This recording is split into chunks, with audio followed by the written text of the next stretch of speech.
Hey guys, welcome to book review number 101. Today I'm going to be reviewing Maarten van Troost, Headhunters on My Doorstep. Okay, so this is the second book that I'm reviewing about Maarten van Troost. Um, the first one was The Sex Lives of Cannibals, where he went to the Kiribati Islands, um, and kind of talked about his 2 year stint there. Well, this 10 years later, it's not so much about him traveling to one place in the South Pacific, though it is about the South Pacific, as it is sort of him traveling around the South Pacific, or at least that's what I thought it was going to be.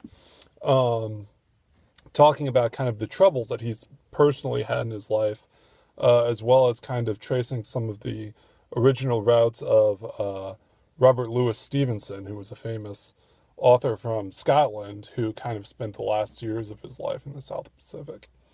Now, the reason that I said seemingly traveling around the South Pacific is really the majority of this book is dedicated to French Polynesia.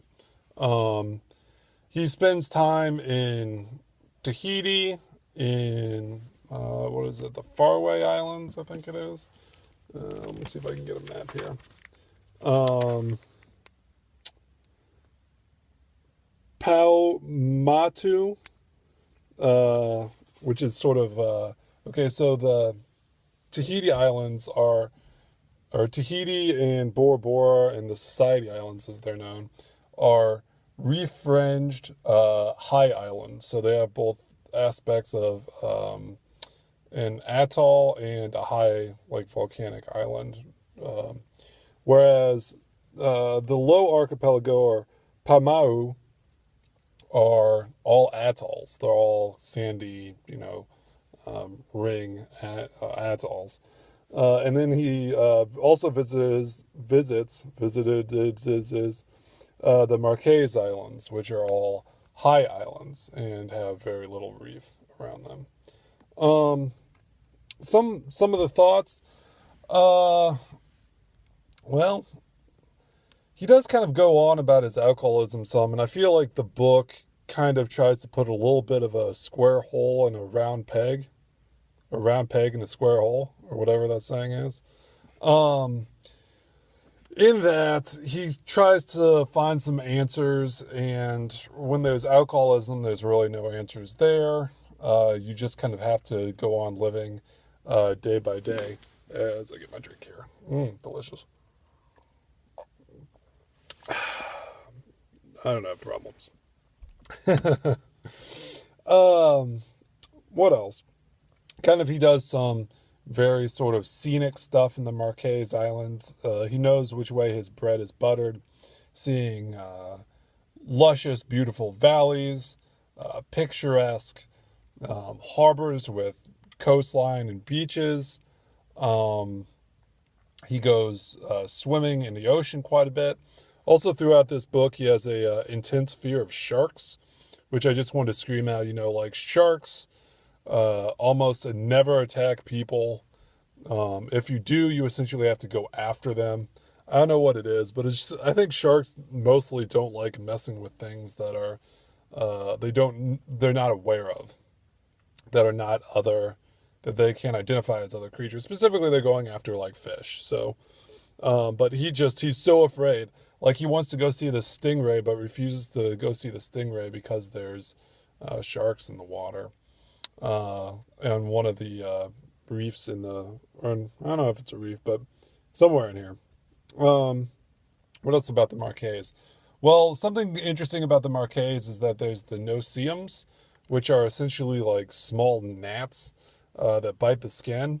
And so, even though a lot of the beaches are very picturesque, as I mentioned, there's really, you can't spend any extended period of time on most of the beaches. So what's really the draw of the Marquesas Islands is not kind of looking out towards the ocean, but is inward looking at a lot of these kind of lush valleys and 1,000, 2,000, 3,000 foot peaks that are all covered in green vegetation that you can go hiking in, you know, see some cloud rainforest, that kind of stuff.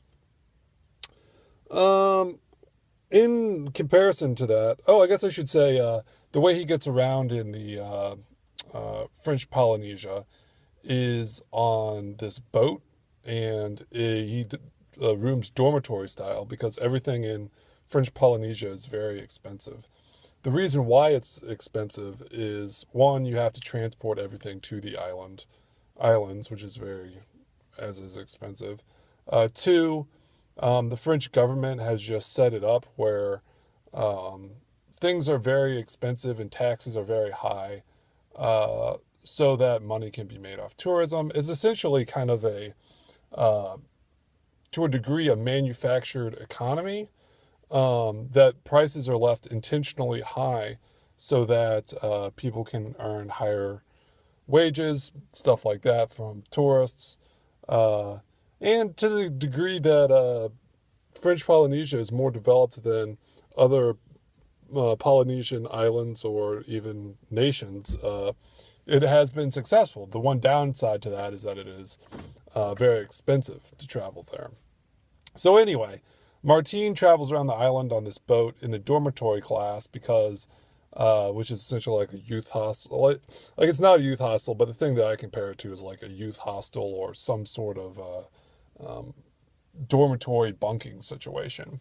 And the reason he has to do that is the room, even for the wealthy author, which he says that he actually lost most of his wealth due to the alcoholism and losing jobs and stuff like that. He travels around in the dormitory class because he doesn't have very much money. Okay, so that's a little bit. Oh, and one of the things about the boat is he says that it's inhabited a lot by European retirees who, because of the generous kind of pension system that's set up in Europe, have can have not overly lavish, but have a lot of free time and have enough free money in order to take these sort of long, extended retirement vacations around the world. Not that that doesn't happen in the United States, but I think that it's particularly encouraged with the pension system in Europe compared to the United States, where larger chunk of your money is sunk into your home, and you go on vacation, but they tend to be like shorter vacations, et cetera, et cetera, et cetera. Well, anyway, this book's kind of getting in the way. Big fat look at the book.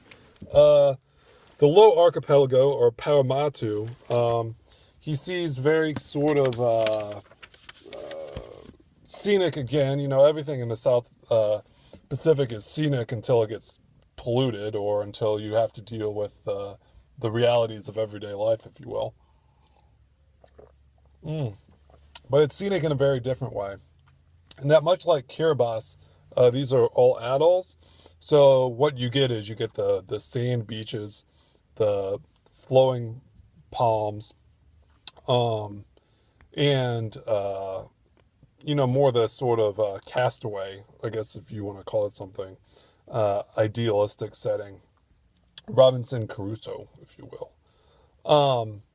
What the island that he visited is famous for, so in an atoll, it's essentially like a round area that has the lagoon in the middle and the ocean around the outside. And the lagoon is protected by the atoll itself, the thin kind of ribbon of islands that surround it. But atolls normally are not completely cut off. They normally have some channels in between. I don't even know what would happen if there weren't any channels. I think almost universally atolls have channels just because of the force of the wave and ocean over time. There's at least a few in every one. Well, anyway, he visits this famous one in the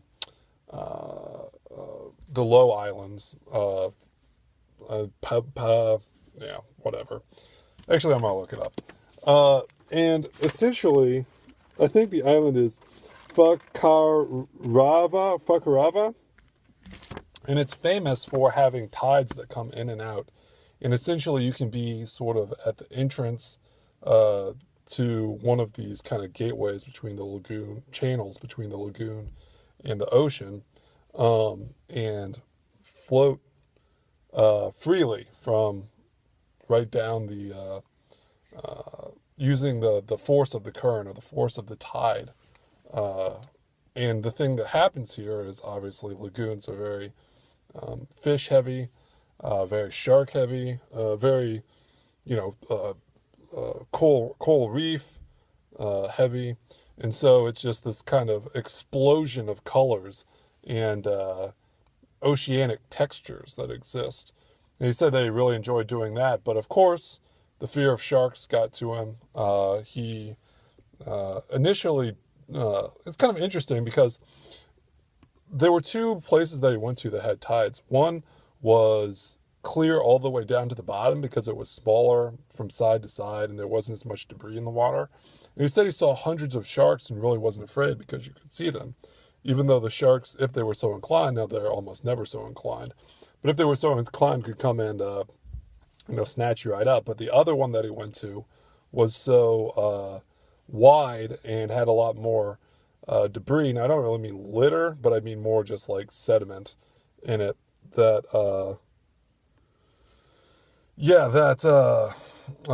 Sorry, I got distracted. That he did see a shark and it kind of came out of the depth or out of nowhere and scared the hell out of him. And even 3 feet into the water, kind of as he was just getting into the water, he said, "Nope, not for me," and got out.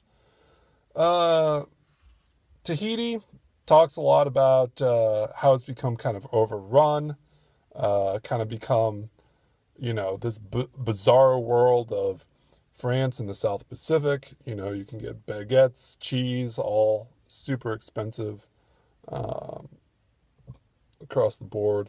There's chalets, French wine, all these sort of trappings of French culture that all exist in kind of this coastal strip around the island. Now, the island of Tahiti is not an atoll, it's a high island, but the main highway runs around the rim of the island because the interior of the island is too mountainous to live in, so everyone lives along the coast.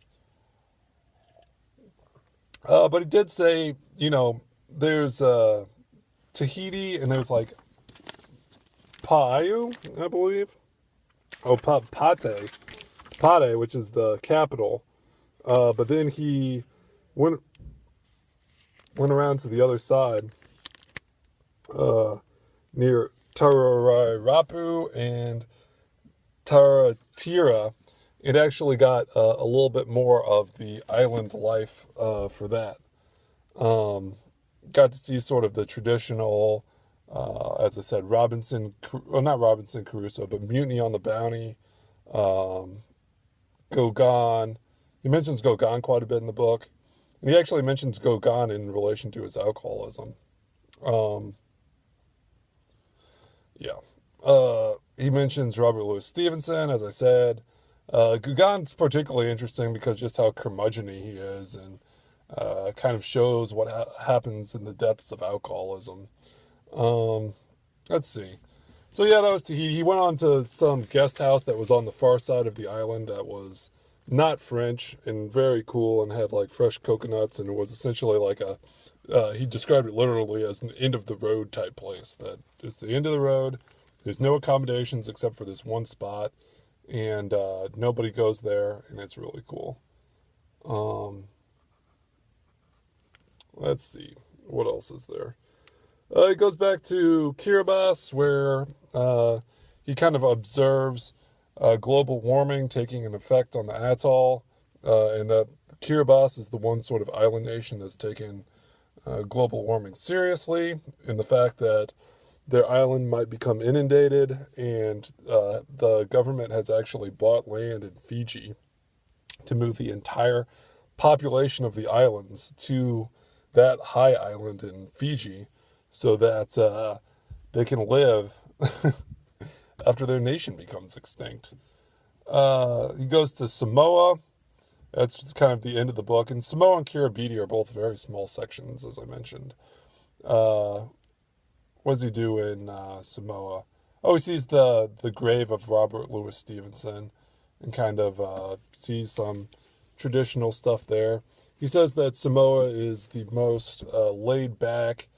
I say traditional. It's not that Samoa is really the most traditional, but it's the one that's kind of because there's like the remote atolls that are obviously more traditional than what Samoa is. But Samoa is the one that's had that he's observed the island or the island nation that's had the most exposure to the outside world.